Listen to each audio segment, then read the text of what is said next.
The Titans have given us an exclusive look at the 2025 rookie class with their new documentary, The Titans of Tennessee. What did we learn from this video? What did we take away from it? And what are our overall thoughts? We are going to dive into it now. This is the Music City Audible. Let's get to it. We defend every blade of grass. This organization believes in you all enough to bring you in this room. Do not lose sight that you're in one of 32 rooms across the league. So you're here to prove us right, that we think you can be good football players. We play nasty. We play through the echo of the whistle. We impose our will, and we make people feel who we are. We don't really owe you anything. There's no excuses to not know when something is, where it is, or what time it starts. This is business. This is a job. It's serious. It's a profession. And if you want to play in this league for a long time, you have to approach it that way.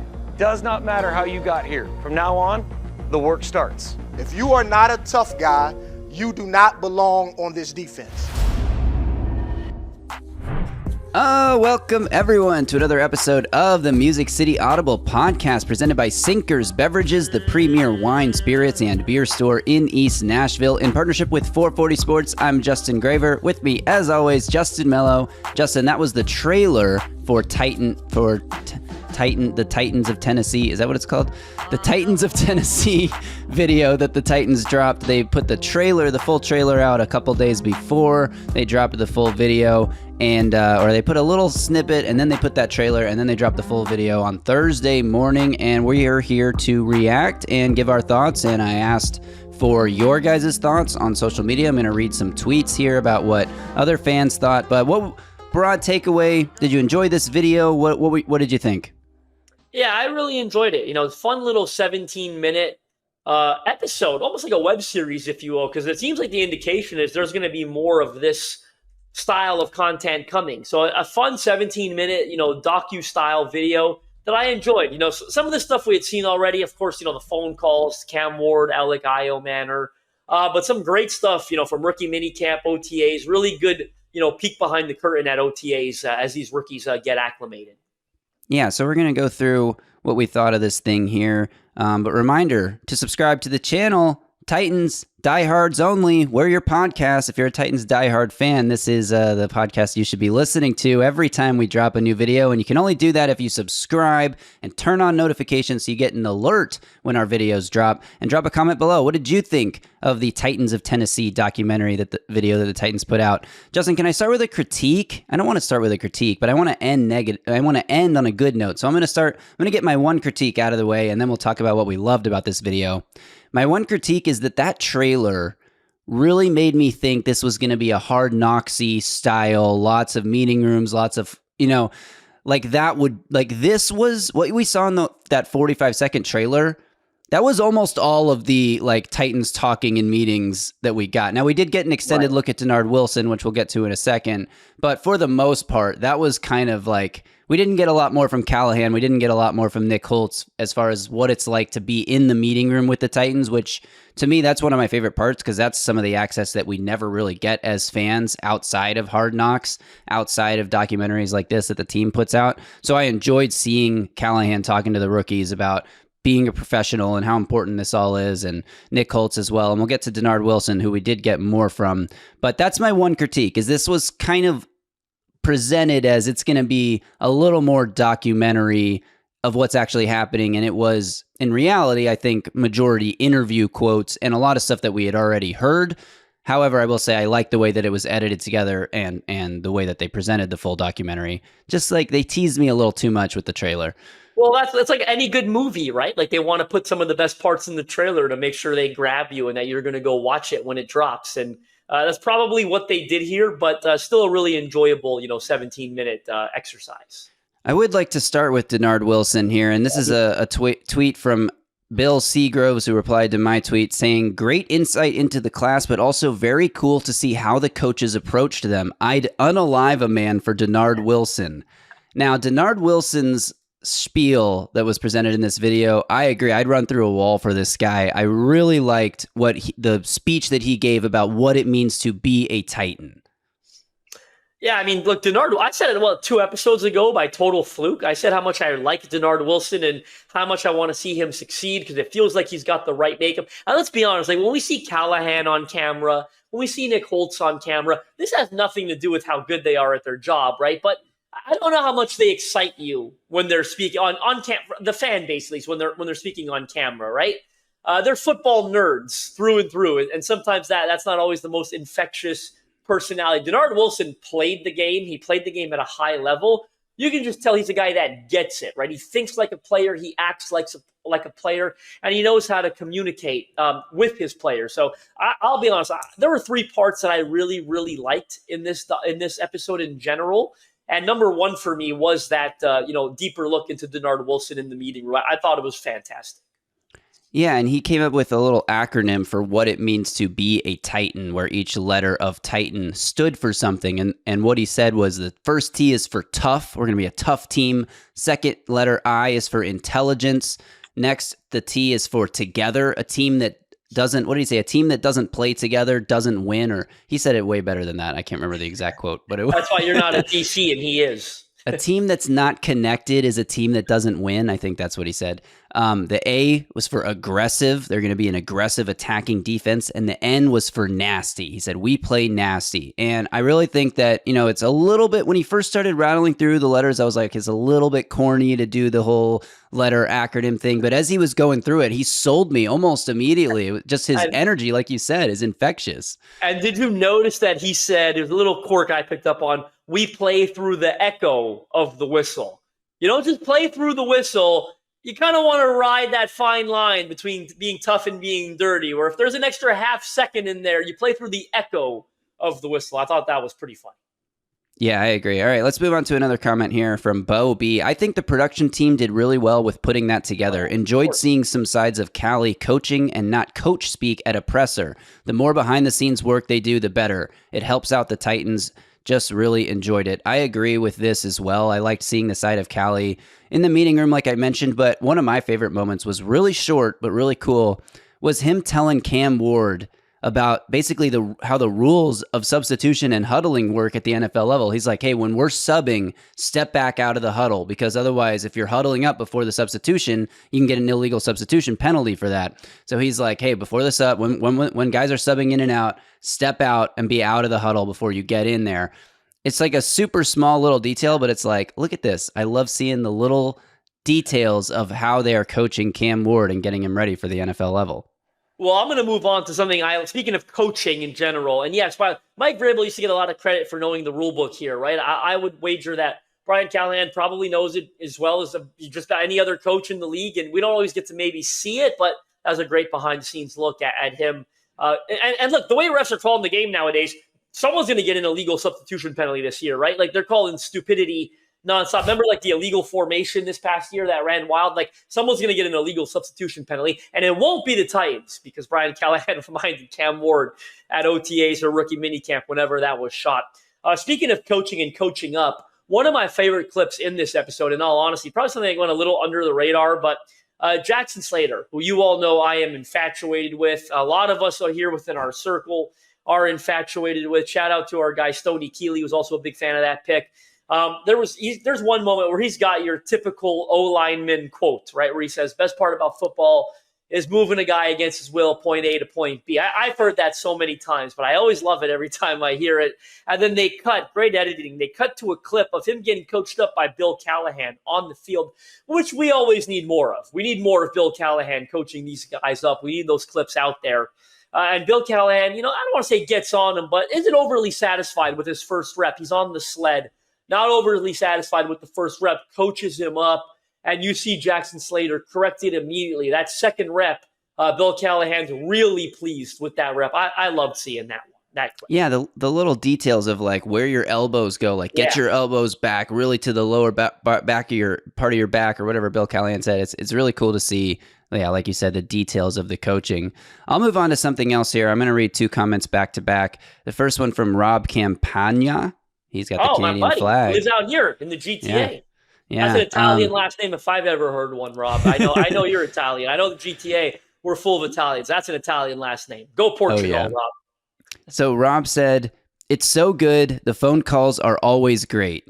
And then Alan Matthews said, I liked it, but wanted more content from them being in Tennessee. We've seen all the draft calls already. So 2 competing comments here, and I'm going to side with Rob. Alan, I get your point. Like, it would be cool to see more stuff that we haven't actually seen yet, but this was edited in a way and presented in a way where we haven't seen it yet. They did the whole every draft phone call thing, but they didn't montage them together like this with the powerful emotional music and all that. And Cam Ward's phone call, whatever. Yes, we have all seen that one, but it was the other guys for me that really got me. Something about the music and the editing of this version of it, especially Alec Iomanner and then Jackson Slater, like them putting them back to back, and then Kalel Mullings telling Callahan like this is the best decision you've ever made or something along those lines. Like those 3 back to back with the music, with Iomanner getting choked up, Jackson Slater celebrating with his family, Kalel Mullings celebrating with his family. It got me a little bit. Like, I was feeling it a bit there. I almost got choked up myself. And so even though I agree with Alan that, like, I didn't click on this video and, like, it wasn't in the trailer. None of this was in the trailer, right? Like, I wasn't watching this video to see the draft calls again, but I don't mind that they included them and putting them, presenting them in this way got me a little bit emotional. So I actually enjoyed that part.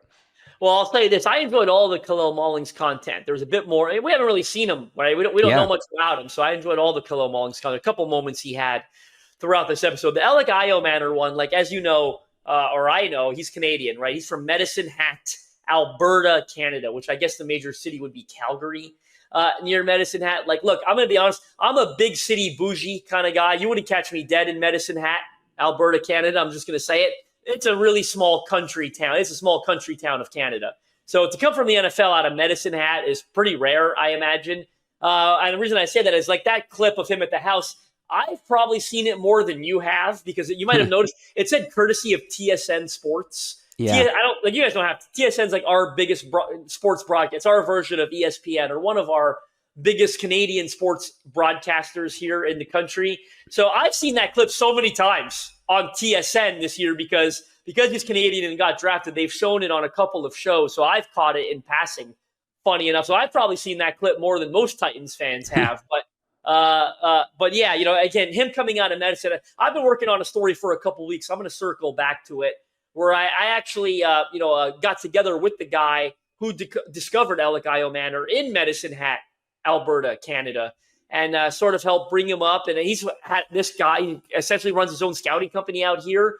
He has had his hand in every Canadian player in the NFL over the last 5-6 years. He worked with Josh Palmer, Chase Claypool, Isaiah Adams, the lineman that got drafted, Nathan Shepard, the D lineman, all these guys. Isaiah Adams, I think, was like a 3rd or 4th round pick recently. Nathan Shepard, D lineman for the Jets. He discovered Alec Iomanner to begin with. So that's a piece that I'm trying to complete. It's been elusive for me, but I'm still working on it. But certainly enjoyed all those draft day calls. Love seeing the emotion. Yeah. So I like that part. But something else we're going to talk about, we have to talk about Cam Ward, who had his whole own section in this video, because of course he does. He's the guy that everyone wants to see. Some more behind the scenes looks at just Cam Ward at practice and getting the moment where he holds up the visor and he's like, should I wear this first day? And all the fun stuff that we get to see. But really the montage of all of the players and coaches talking about Cam Ward, intercut with like moments of him at practice. There's one moment where he breaks the huddle. I think it's at rookie minicamp. And right as he's like turning around, Xavier Restrepo and him are sort of like jostling back and forth, just messing around a little bit. And like Xavier Restrepo, Cam Ward, it's got to be so fun for these guys to be going through this process together after obviously the connection they had at Miami, and Restrepo hitting the jugs machines after practice with Gunnar Helm, who we haven't mentioned in this podcast yet, by the way, but Gunnar Helm also was a major had a big part in this video. But anyway, on Cam Ward, like, it's just fun seeing all those behind the scenes moments and then hearing the way that he is already connecting and I guess inspiring and leading, and like people, his teammates, his coaches are just drawn to his personality, and everything about the Cam Ward section, I think, was exactly what Titans fans wanted to see. Yeah, a couple comments from me. If you haven't seen the video, like, great job on the Titans. The last 5 or 6 minutes are all Cam Ward. It's essentially hyper-focused on him. You're going to love that. Really made the video even more enjoyable. We all want to see the number 1 overall quarterback, obviously. A comment on your Restrepo, that moment of them jostling together, I just felt like that's them saying, like, can you believe how lucky we are? Can you believe that we ended up together? Like, I'm sure, they both got to be pinched we cannot believe that this is the case, where we went from Miami and we're in the same 32 teams, right? And we're at the same team together. So that's what that moment felt like to me. I think I'm going to close. I don't know how much more you have. I'm going to close with this because we haven't made this point, and I want to make this point. When Chad Brinker in the video is talking about what it means to be a Titan, I pair that with Dennard Wilson giving the acronym. They're talking about toughness, leadership, all the things that they're looking for. I also felt if there was a picture in the dictionary, it would also be Femi Oladejo. Like Femi Oladejo in this video, and we've seen it a little bit on social media already. But in this video, just the infectious amount of energy that he has at every single practice, OTAs, rookie mini camp. This guy is going to establish himself as a leader so quickly on this team, in my opinion. It's so rare you see a rookie, especially when, not a first-round pick, not a quarterback, but just the way, just his overall approach, I'm really impressed by it. And the more that you kind of get to know him and see his personality, and you get to hear what the Titans were looking for in prospects, it just makes it so much easier to understand why they took him in the second round.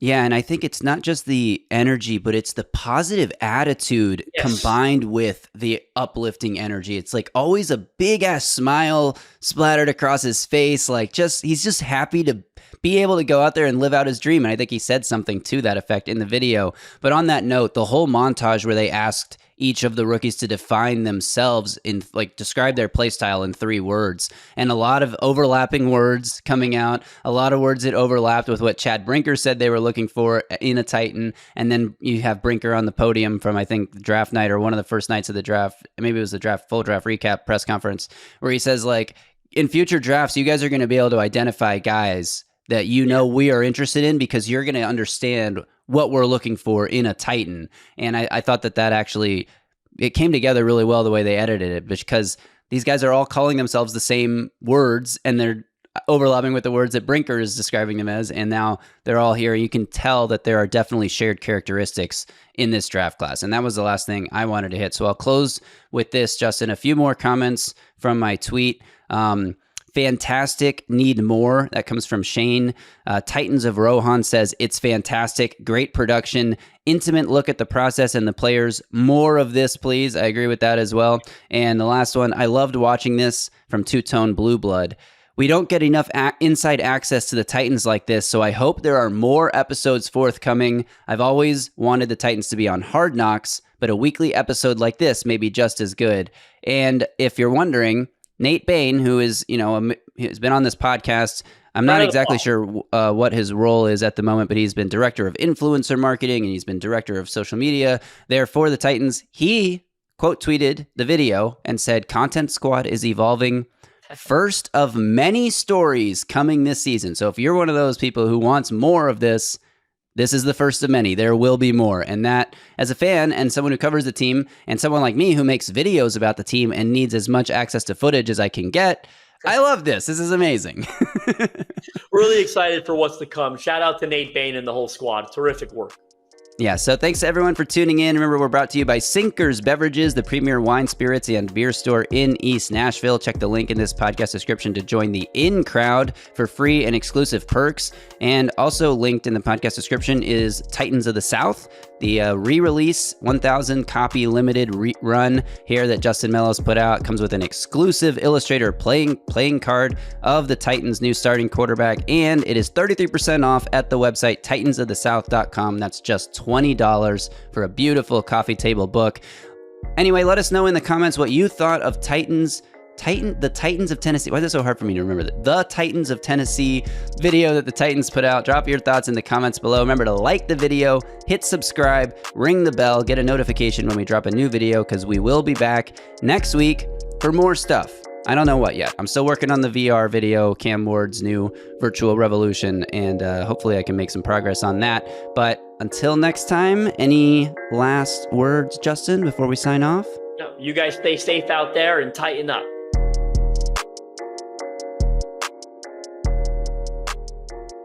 A Broadway sports media production.